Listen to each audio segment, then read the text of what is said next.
kada.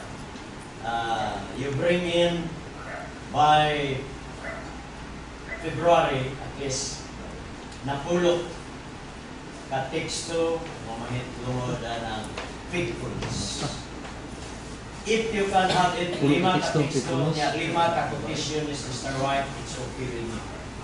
Let us try to see how good you are to recall all things about be thou faithful or be faithful.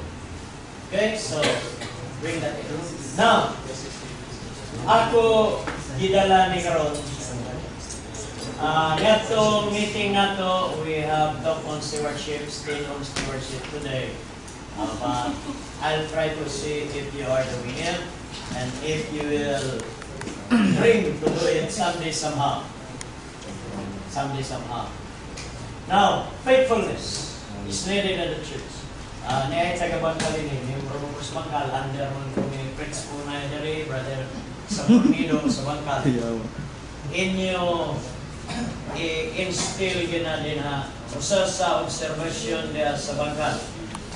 Inyo ning i-board sa board, niya man ang board karon. Itawag man diri ron sa mission. Na i-explain, may tungod sa tabo sa pagbautismo ni Ramunal. Si Ramunal Untad. Kamo mga young workers, basta ginay mga tao magipanggulo sa nasimbahan, ayaw rin mo magbakaroon itong kay pastor mo. Mang-rebaptize mo mga tao nga why consultation sa mga tao nga naauna pa ninyo. Unay bulyaso sa ministry. Magpa-anak-anak ka na good pastor ta, pero yapang atong mga ginawatan.